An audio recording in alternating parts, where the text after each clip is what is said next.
Hello, and in this part 2 video I'm going to look at the topic describe a foreign language that you would like to learn.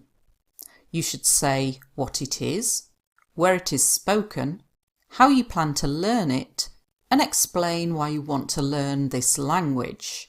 Now, I spent quite a lot of time thinking about what was the most appropriate language to use, and I picked Italian. I can already speak Italian, but I was trying to think of a language that not many of you would speak, and I don't have any Italians on this course that I'm aware of, and so that's the reason for picking this language. Obviously, you can choose any language you like and still use some of these words and phrases, but if you're struggling, then just use Italian. I'm pleased you've asked me this question because there is a language that I've been dying to learn for ages and I've never got round to it. Hopefully, talking about it now might encourage me to stop procrastinating and start learning. Anyway, the language in question is Italian. Italian is spoken in Italy, obviously, and I'm not entirely sure if it's spoken anywhere else, but I don't think so. So it could be argued that it's not as useful as Spanish, which is the second most spoken language in the world by native speakers. However, it has been a lifelong dream of mine to go to Italy, and being able to speak the language would make my trip more pleasurable, as I would be able to read menus and converse with the locals.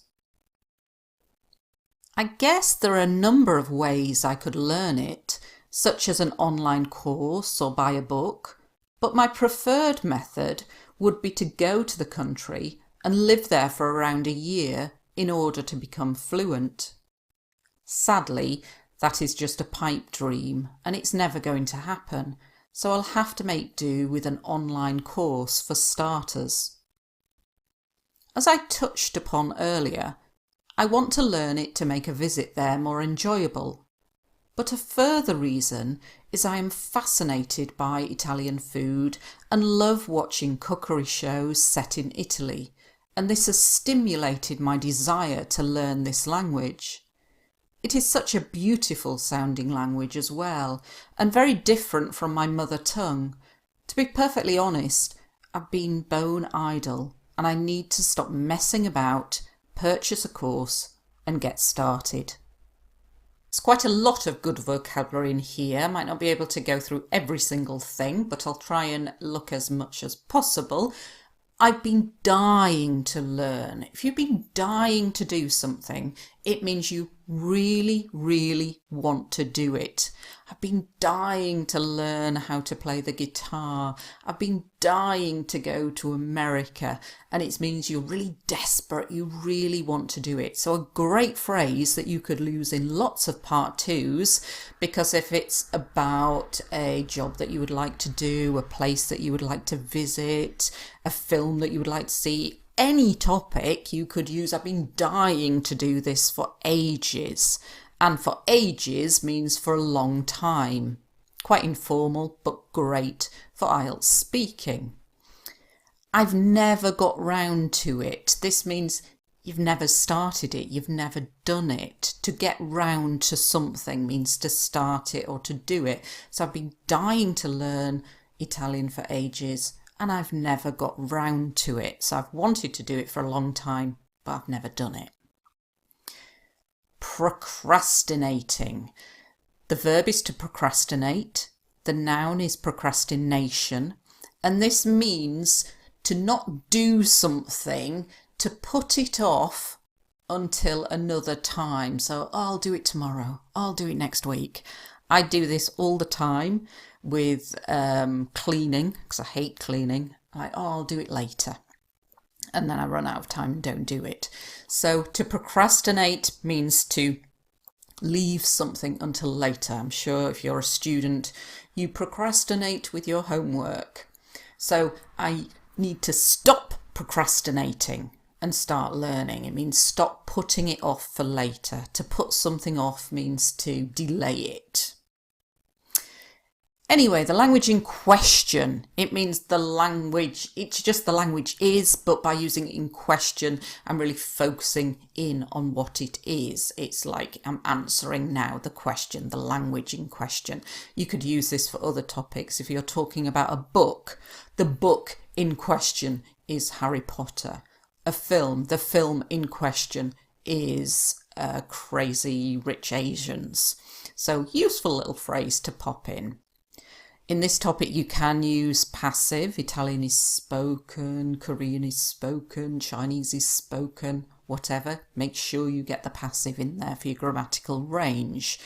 And a phrase that I use a lot, and I want you to make sure you use, I'm not entirely sure. So instead of saying I don't know. It has been a lifelong dream, so something that you've wanted to do for a long time, and again can use for other topics. To converse with means to talk with, to communicate with, and the locals are the people who live in Italy. So to converse with the locals. So in answer to the question how I would learn it, I'm saying my preferred method. It's like saying the method I prefer, but we're using preferred here as an adjective.